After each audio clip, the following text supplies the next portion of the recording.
Magandang gabi sa inyo mga kabisyo, mga kamaster. Nagbabalik ako sa Master Bean Channel para samahan kayo sa bagong content na ginanap namin ngayong araw na to. Ngayong gabi na to pala. Alam niyo ba guys, bago sa akin ang content na to. Bago sa akin ang role na binigay ngayong araw na to. Ngayong araw lang naman, ngayong gabi lang naman ako naka-experience ng content na binubuhusan ng inumin. Alam niyo, sa loob ng magdadalawang taon ko or sa loob ng magdadalawang taon, tama. Ayun na nga. Sa loob ng magdadalawang taon ko dito sa Tibon, ngayon lang ako naka-experience ng intense na binubuhusan ng tubig. Kaya para dito sa content na to is beginner ako. Kaya masasabi ko sa content na to is para sa akin personal opinion ko sa content ko na to, hindi naman siya sobrang pangit at hindi rin naman siya sobrang ganda. Parang nandula ako sa media. Kasi hindi ko na ibigay yung best ko. Kasi nga, bago sa akin yung role na to. So, tingnan na lang natin yung content na to. Yun lang ang masasabi ko. Kaya panoorin nyo na.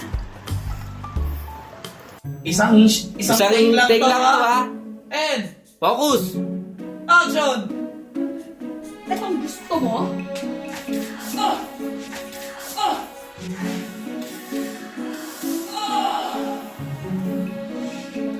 Ano na nalapat sa inyo?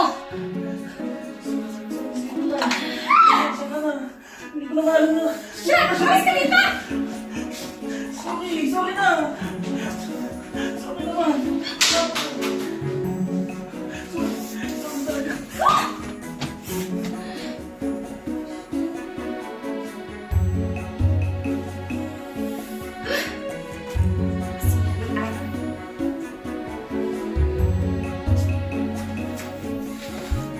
Si Usagi original yan. So guys, abangan nyo to eksena na to. Kasi first time kong magkaroon ng water exposure. Water exposure.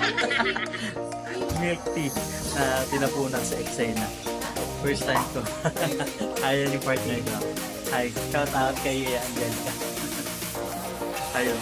Yan.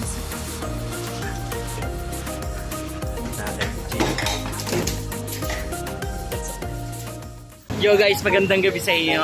Yung content namin ngayon, ito yung parang isa sa pinaka-intense. Actually, itong content na to, dito lang ako naka-experience na ngayon lang ako nakasabak sa buhusan ng inumin ba. So, medyo challenging sa akin yung acting na to. Kasi may buhusan ng inumin eh. So, first time ko sa ganitong acting, yung mabuhusan ng iniinom. So ngayon, medyo isang take lang yun eh. Kasi nagda-drive tayo ngayon papunta ng pauwi ng bahay. So ayun guys, sabi ko nga sa inyo, challenging sa akin yung role ko ngayong gabi. Kasi first time kong makakuha ng role na may buhusan. Kasi intense.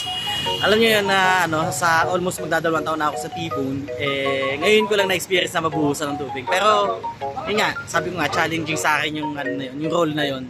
Kasi first time. So parang dito sa role na to is parang beginner pa ako sa role na to. Nagte-take video lang tayo ngayon kapag may stoplight. So abangan natin yung content na to. Oops! Sandali lang! Ako po muli si Master Bean Channel na nagsasabing patuloy po natin takilikin ang mga panoorin at content ng The Belout Night o mas kilala bilang Tibon. Hanggang sa muli, paalam! Master Kabisyo.